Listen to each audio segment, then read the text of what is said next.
The desert was silent in the way only death could be silent. The Apache woman moved through the pale grass like a shadow, her worn moccasins barely leaving a trace in the dust. Her name was Tala, which meant Wolf's Dawn, but on this day there was no dawn in her heart. Only fear, hunger, and the heavy knowledge that she had already lost everything. Her village had burned 3 nights before. The memory still tore at her, like fire on skin rifle shots splitting the dark. The screams of children, the roar of flames devouring hide tents and wooden frames. She had seen her mother fall with an arrow through her chest. She had seen her younger brother dragged across the sand, crying her name. Then a blow to the back of her head, and darkness. She woke alone. By the time she reached the shallow canyon on the edge of the plains, Tala was half-starved and bleeding from thorn cuts along her arms and legs. She had no weapon, no horse, no clan. Among her people, that meant one thing.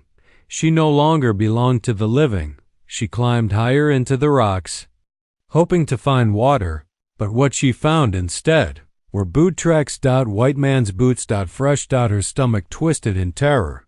Before she could turn and flee, the sharp click of a rifle echoed behind her. "Don't move."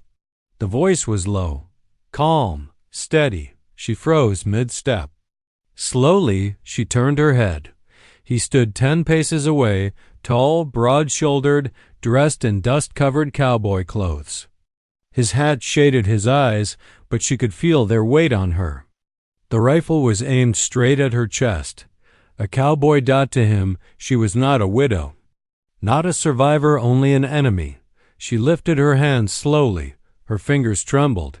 He studied her for several long seconds. She waited for the blast that would open her chest and end everything. Death would be mercy now. Her people were gone. Her spirit already broken, but the shot never came. Instead, he said quietly, "You alone out here, or you got others hiding in them rocks?" She did not answer. Her English was poor, but she understood enough. Still, she remained silent. Among her people, silence before death was strength. The cowboy lowered his rifle slightly. "You starving," he said after a moment. Not a question of fact. Her stomach betrayed her with a sharp growl. For the first time, something flickered across his face that wasn't hostility. Confusion, maybe. Even pity. He approached slowly, careful not to startle her.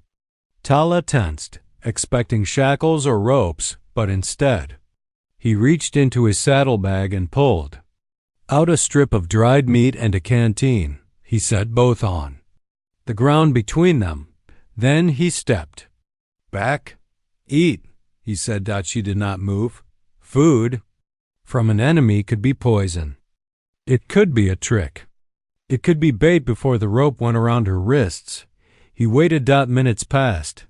The sun climbed higher. Her limbs shook with weakness. At last, driven by hunger stronger than fear, she stepped forward and snatched the food. She backed away again, crouching like a wounded animal, eyes never leaving him. She ate quickly, tears running down her dust-streaked face as the salt and protein revived her body. When she drank, the water felt like life itself returning to her veins. Only after she finished did she look up at him again. He still hadn't moved. "My name's Caleb Whitmore," he said, touching his chest. "I ain't gonna shoot you."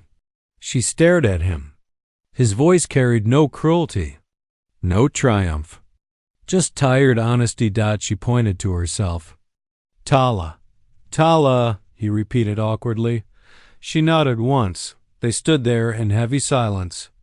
Two survivors from opposite worlds, trapped together by fate and bloodshed neither had truly chosen. "Finally," he said, "there's soldiers not far from here.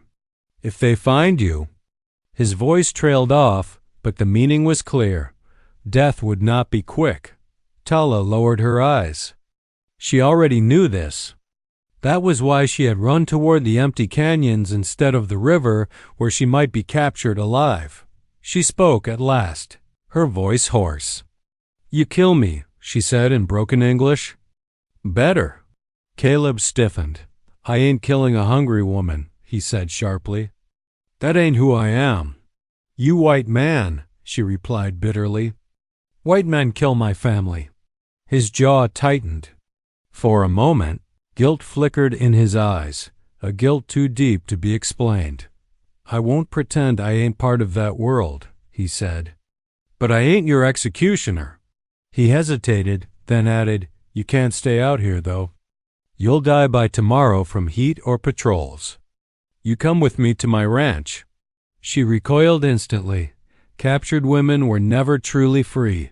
No, she whispered. I die here. Caleb took a step closer. You ain't dying today, he said quietly. Not if I gotta say. She watched him carefully, reading not his words but his posture, his breathing, his eyes. There was no hunger for power in him. No cruelty. Only stubborn resolve. Still, fear ruled her. You take me. As prisoner? She asked. His answer came after a long pause. No, as a guest. She laughed bitterly. Guest not guarded by guns. He slowly slung his rifle onto his back. Then, something no Apache woman expected from a white cowboy in open country, he turned his back on her. You can run, he said. I won't stop you. The wind moved through the high grass. A hawk cried in the distant sky. For the first time since her capture, Tala had a choice. If she ran, she might die within hours. If she stayed, she might live or face another kind of death. Her legs felt like stone. Her heart thundered in her ears. She took one step forward, then another. Caleb did not turn around. Only when she stood behind him did she speak. I come. He released the breath he had been holding. He mounted his horse slowly, then offered a hand down to her, not as a master to property, but as a man to a woman who had every reason to hate him. Tala hesitated. Then she placed her bloodied hand into his dot, and in that moment, though she could not imagine it yet, path toward a life she never expected began. Did not know that the man who spared her would one day call her his wife. For now, all she knew was this: she had walked into the desert preparing to die, and somehow, instead, she was still alive. The ride to the ranch took half a day. Tala sat behind Caleb on the horse, stiff and silent, her hands lightly clutching his coat so she would not fall.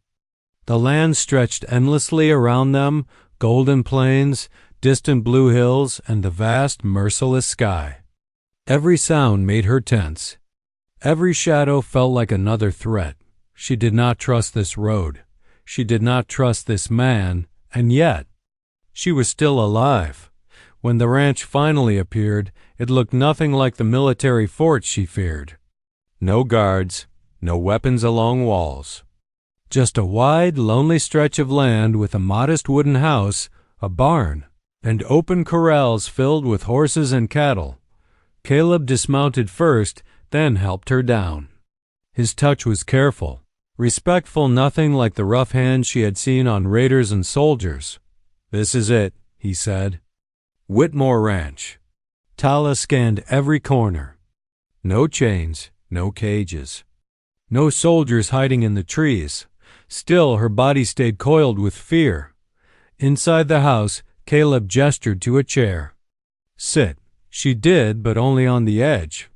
Ready to bolt Dot, he set bread, beans, and water in front of her Dot again. He turned his back while she ate. That night, he laid a blanket near the fireplace on the far side of the room. You sleep there. I'll take the other side. She watched him carefully. You not tie me. I said you ain't a prisoner. Sleep did not come easily. Every creak of the wooden walls made Tala's eyes snap open. Every howl of distant coyotes echoed like cavalry horns in her mind. She slept with one eye open, her body curled tight, ready to flee at the first sign of danger. But morning came without chains. without shouting. Without violence. Instead, the smell of coffee and bread filled the air. Days passed. At first, Tala believed this kindness was only temporary, that once soldiers arrived, Caleb would hand her over to save himself. But he never did. When riders passed near the property, he sent her into the hills with a horse and supplies until they were gone. That was when her fears slowly shifted from terror to confusion. She began to help around the ranch, fetching water, cleaning, tending small wounds on the animals using old Apache herbal knowledge. Caleb never ordered her. He thanked her instead. Each time he said, "Thank you." It struck her like thunder. White men did not thank Apache women. Gradually, the distance between them changed. He stopped sleeping with his boots on.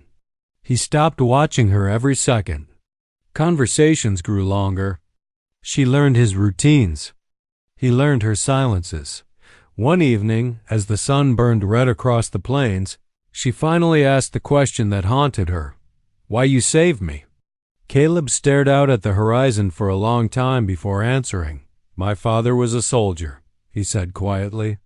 "He led raids against tribes. He was proud of it." A pause. "I wasn't." She studied his face as he spoke. No pride there. "Only wait. I left that life," he continued. "Bought this land. Thought I could live clean."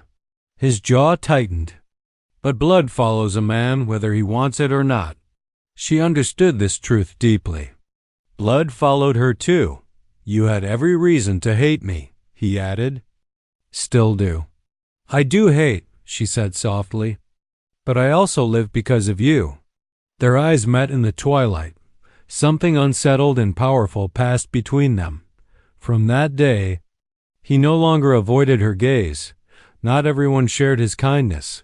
Word began to spread among nearby towns that an Apache woman lived at Whitmore Ranch.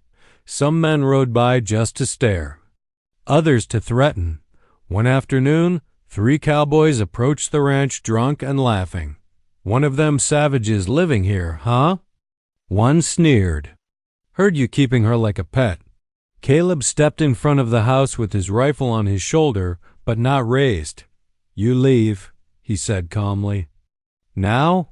One man spat in the dirt. "Or what?" Tala stood in the doorway behind him, her fingers trembling with the old instinct to run. Caleb did not move aside. "She under my protection," he said. "You touch her, you answer to me." The laughter faded. Protection. It was a word Tala had not known since childhood. The men eventually backed down, but something in town shifted that day. The threats did not stop, but they grew quieter. More whispered than shouted. That night, Tala shook with a fear she could not explain. Caleb noticed. "They won't hurt you," he said. "Not while you're here." She looked at him with darkness in her eyes. "Then they hurt you instead." He met her gaze steadily. "Then that's my burden." For the first time since her capture, she reached out and touched his arm without fear.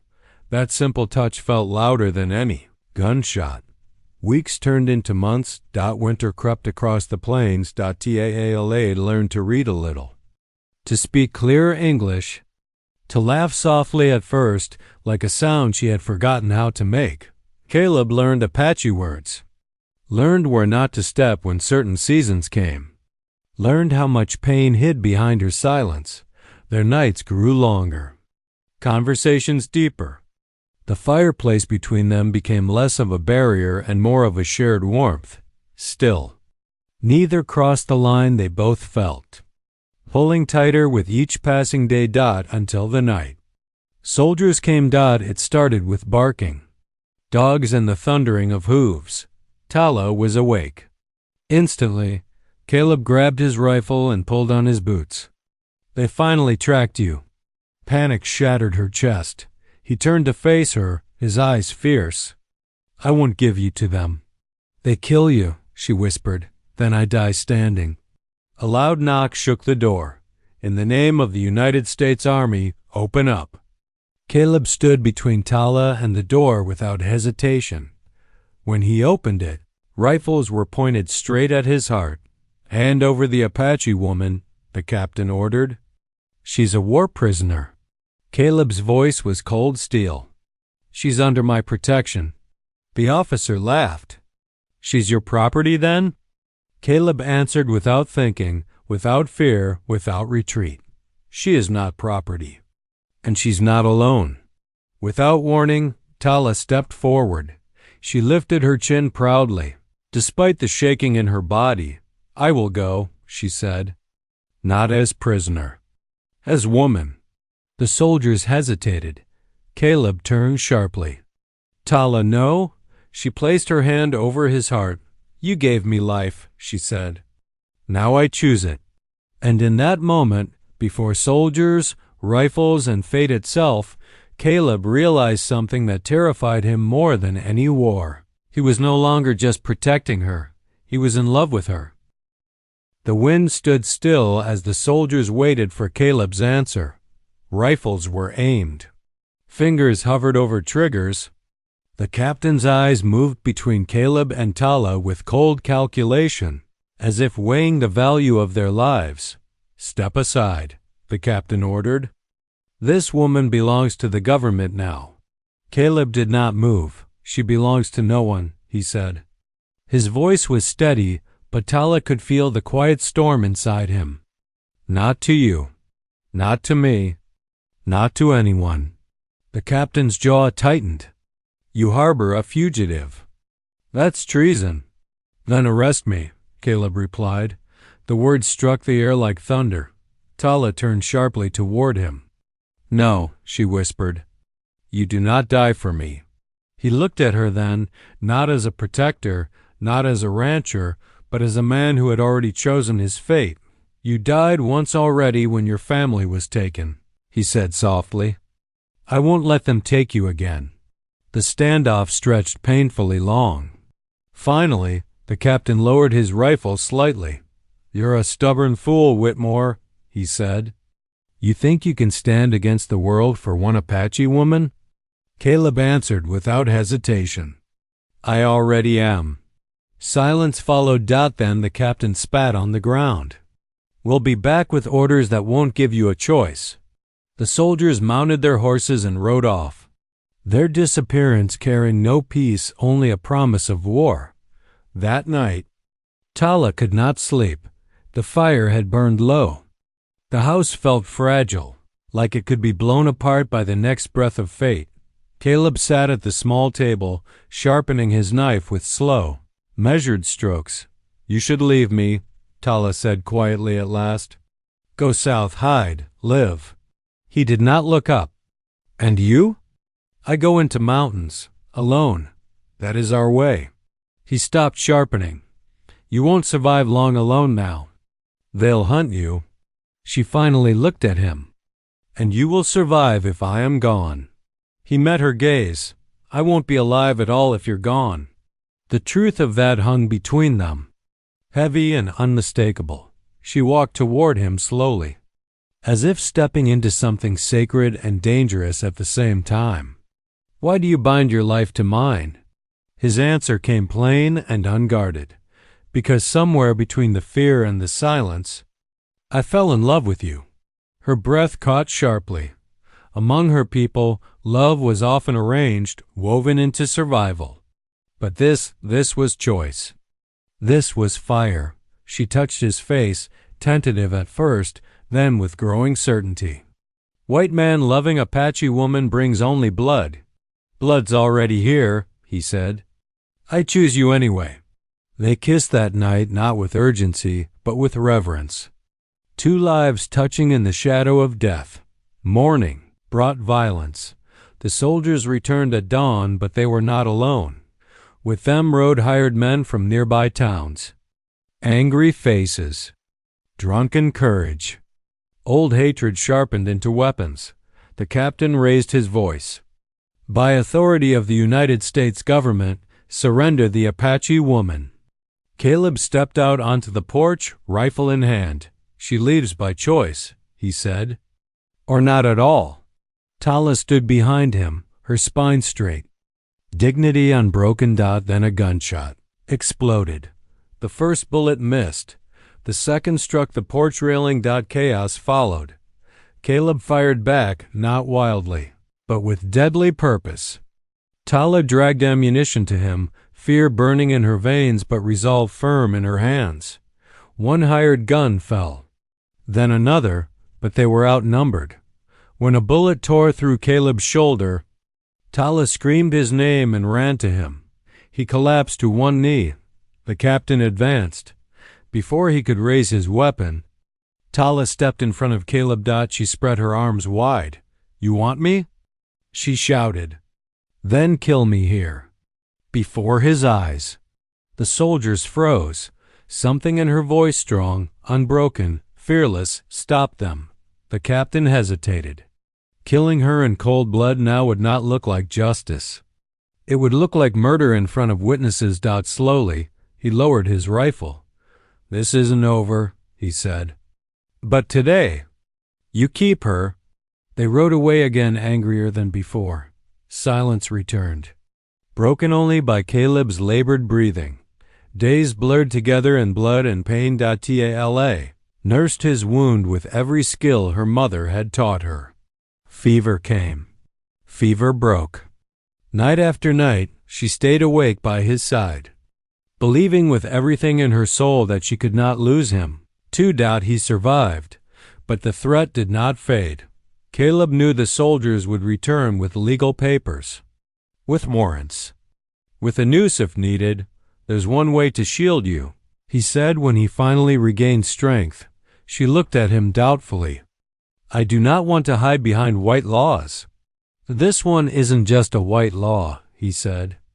"It's a human one." He hesitated. "Marry me." The word fell like thunder. Her heart pounded wildly. Among her people, marriage was ceremony, clan, fire, spirits. This was different, dangerous, binding her to an enemy world. "If I am your wife," she said slowly, "they still hate me." "Yes," he admitted, "but they can't take you legally. You become protected, untouchable." She walked away, standing beneath the open sky where her ancestors once walked free. Her people had been slaughtered. Her life had been stolen. Now she had the chance to carve a new destiny with her own hands. She turned back to him. "You make me your wife." "Not as shield. As woman." His voice was thick with emotion. "Always as a woman," she nodded once. "Then I choose you." Their wedding was quiet. No church. No preacher. Just two witnesses, an old ranch hand who had once been Apache himself, and a widowed neighbor who believed love was stronger than hate. Under the open sky, Caleb placed a simple silver ring on Tala's finger. With trembling hands, she tied a leather Apache cord around his wrist. Two worlds bound together. That night, they stood at the threshold of the same room for the first time, not as protector and protected, but as husband and wife. Yet even in that sacred moment, Tala felt the storm gathering beyond the horizon. Marriage had saved her from the law, but not yet from the world, and the world was not finished with them. The news of their marriage spread faster than wildfire across the plains. By the time the sun rose the next morning, whispers had already reached the nearest town. The cowboy married the Apache woman. He chose a savage over his own kind. He's marked himself for death. Tala felt the change immediately. When she rode into town beside her husband for the first time as his wife, the streets fell unnaturally quiet. Conversation stopped. Doors closed. Children were pulled behind skirts. Men stared with naked hatred. Caleb sat tall in the saddle, his hand never leaving her back. "Keep your eyes forward," he murmured. "They don't get to decide who you are." She lifted her chin and did exactly that. But hate has a way of slipping through even the strongest posture. At the trading post, the shopkeeper refused to touch her hand while exchanging goods. At the well, a woman whispered, "Murderer's bride." At the edge of town, 3 boys threw stones and ran laughing. That night, Tala stood in the doorway of their home long after darkness fell. "I bring death to your life," she said quietly. Caleb wrapped his arms around her from behind. "You bring life into my world," he answered. The death was always here. Yet the threats grew. A barn burned on the east side of the property. Then a fence was cut. Then a bloodied warning carved into a tree near their land. "Go back to your people or watch him." Tala knew the weight of such warnings. Among her people, they were never empty. One night, she left the house silently before dawn. Caleb woke to find the bed cold. Panic ripped through him as he followed her footprints into the hills. He found her at the edge of the canyon, dressed in travel clothes, her small bundle already packed. "You hide me with marriage," she said softly, "but they will never stop. I will not wait for them to hang you like they hung my brother." He took her hands firmly. "You don't leave alone." "Not again." "This land will not accept me," she whispered. "This land is mine," he answered. "And where I stand is where you belong." For the first time since their wedding, she broke down in his arms. The fear she had hidden for months poured out in silent, shaking sobs. That day, he made a decision. They would stay, and they would not bow. The first true attack came in spring. Men rode in at night, masked in cloth and whiskey courage. They fired into the house, shattered windows, killed 2 horses in the corral. Caleb returned fire. Tala dragged him to safety as bullets tore through wood and glass. The attackers fled before dawn, but the message was clear. The marriage had not ended the war. It had declared one. From that night on, Tala stopped being only a wife. She became a warrior again. She learned to use a rifle, learned how to move unseen across open land, learned how to protect not just herself but her husband. Caleb watched her training with equal parts pride and agony. "I married you to keep you safe," he said one evening. She met his gaze without hesitation. "You married me to stand with me." This is standing. When disease swept through the nearby settlement, it was Tala who stepped forward. She brought herbal remedies that her mother had taught her to make. She tended to the sick while others were too afraid to approach. Some refused her help. Others, desperate to live, accepted. Slowly, reluctantly, the first cracks formed in the wall of hate. A mother watched her child's fever break under Tala's care. An old rancher survived blood poisoning because of her poultice. A widow lived because Tala would not let her die alone. Still, not all hatred softens with mercy. A preacher stood in town square one Sunday and roared, "This land is cursed while the savage woman walks among us." That night, their barn burned to the ground. Tala watched the flames in silence. Caleb held her as everything they had built turned to ash. "I am the curse," she said. He tilted her face toward his. "You are my blessing." The breaking point came when a boy went missing from town. Drunk fear turned into violent certainty. Blamed her. A mob gathered before dawn. Torches, ropes, horses, rage. Caleb woke to the sound of dozens of hooves and shouting voices. "Give us the Apache witch." "She took our boy." Tala stood in the doorway, trembling but unbroken. "I will go," she said. "They will tear you apart for protecting me." Caleb loaded his rifle. "If they want you, they go through me." Before he could raise the weapon, Tala stepped in front of him. "For months you have fought for me," she said. "Tonight I fight for us." She walked out alone to face the mob. Torches lit her features in fire and shadow. "I did not take your child," she called out. "But if he is lost, I will help find him." The crowd roared with fury. A rope flew. Before it could reach her, a horse thundered into the clearing. A rider burst from the trees dust-covered, breathless, dragging a small, terrified boy clutched to his chest. He fell into an old mine shaft. The man shouted. She was right. The tracks led east. Silence fell like judgment. The mob slowly unraveled as shame replaced rage. One man dropped his rope. Another lowered his torch. The mother of the boy fell to her knees in front of Tala, sobbing apologies into the dirt. "I almost killed you," she cried. "And you were the only one willing to save him." Tala knelt and lifted her gently. "Fear blinds," she said softly.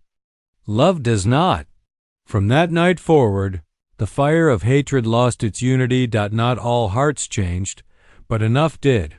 Months passed. Threats faded into tense silence. Whispers turned into careful greetings. Some townsfolk even brought food to thank Tala for her healing hands. Still, scars remained. Caleb bore new lines on his face from battles, never recorded in any book. Tala carried grief that would never completely leave her. One evening, sitting beneath the stars, she rested her head against his chest. "My people are gone," she said, "but I am not alone." He kissed her hair. "You built a new tribe right here." Her hand moved to her stomach instinctively. She had not yet found the words, but life was quietly growing inside her, a child born of two worlds, and neither love nor hatred would ever be the same again. The winter came early that year. Snow dusted the plains before the last leaves had fallen, and the wind carried the sharp smell of change through the valley. Tala felt it in her bones long before she felt it in her body. The sickness in the mornings became harder to hide. The fatigue deepened. The quiet instinct inside her, the same instinct that once warned her of approaching danger, now whispered a different truth. Life was growing inside her. She did not tell Caleb at first. Not because she feared his reaction, but because she feared the world's. A child born of an Apache woman and a white cowboy would belong nowhere. The town had only just begun to loosen its grip of hatred. A child might ignite it all again. For weeks she carried the secret alone, one hand unconsciously resting over her belly as she worked, as she cooked, as she walked the scarred land that had once tried to kill her. Then one night, as they sat beside the fire, Caleb noticed her trembling hands. "You're hiding something," he said gently. She looked up at him, fear and hope warring in her eyes. "There is a heartbeat inside me," she whispered. "Not yours, not mine, ours." For a moment, he said nothing. Then his breath broke. He crossed the room in 2 strides and fell to his knees before her, pressing his forehead against her stomach as if listening to the future itself. "You're carrying our child," he breathed. Tears slid down Tala's face. "You are not angry?"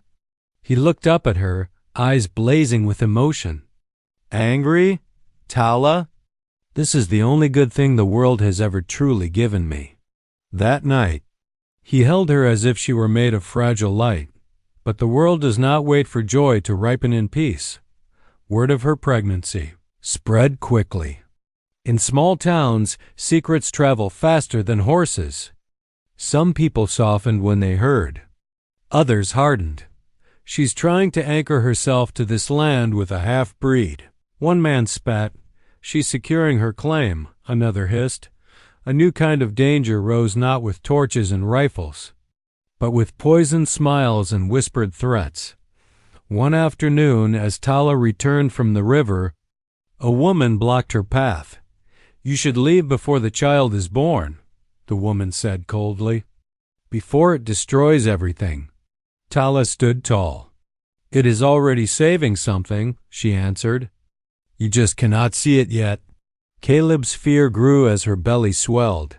He doubled the guards on the ranch, slept lightly, watched every shadow. Tala, however, grew stronger with each passing month, as if motherhood was forging steel within her. "Fear will not guard our child," she told him. "Only courage will." Still, destiny demanded its final test. One night in early spring, labor came violent and sudden, carried on a storm that tore across the plains like war drums. The midwife from town refused to come. "It's a savage birth," she said. "I won't be part of it." Caleb mounted his horse in fury, riding through rain and thunder to any door that would open. Every single one closed. When he returned, soaked and desperate, Tala was already deep in pain. "You must help me," she whispered. "My mother taught me, but I cannot do this alone." Fear nearly broke him. "I'm not trained." "You are my husband," she said, gripping his hand with iron strength. "That is your training." The storm raged outside as life and death clashed inside their small home. Hours passed in screams, sweat, prayer, and blood. At one point, Caleb thought he would lose both of them. He begged whatever God would listen to trade his life for. There's then just before dawn a cry pierced the air, a newborn's cry. When the child was placed in Tala's trembling arms, she wept in exhausted disbelief. "It is a boy," she whispered. Caleb knelt in the blood-stained floor, sobbing openly as he touched his son's tiny fingers. "My son," he said. "Our son." They named him Moran after a word meaning bridge, because that was exactly what he was. Tala's recovery was slow, but the news of the birth traveled fast. Some waited eagerly for tragedy. Instead, the impossible happened. The same mother whose child Tala had once saved arrived at their door with clean cloth and fresh broth. "So he may live." "Strong," she said quietly. Then another woman came. Then another. By the end of the week, half the town had quietly offered assistance, never loudly, never publicly, but sincerely. Something fragile and unseen was changing. But hatred rarely dies without one last strike. One night, months later, as Caleb rode back from town, gunfire erupted near the house. A drunken posse tried to finish what old anger had failed to do. They fired into the windows. Tala grabbed Aaron and fled through the back as Caleb returned fire from the fence line. A bullet tore through his side. He fell, thinking him dead. The attackers fled. Tala returned to find him unconscious in the dirt, blood soaking into the earth. She laid their infant beside him and pressed her hands to her husband's wound, screaming for help that she had once been denied. This time it came from the darkness. Neighbors ran toward the sound. Men once filled with hate carried Caleb to safety. The same preacher who had once called her cursed prayed over him. He lived, and when he woke, the first thing he saw was his wife holding their child against his chest, and the town standing silently behind her. Years passed. The boy grew fast, strong, curious. With his mother's eyes and his father's stubbled smile, he belonged to both worlds and learned to walk in both. Some days he followed Caleb through the corrals. Some nights he learned Apache stories beneath the stars from Tala. He spoke 2 languages.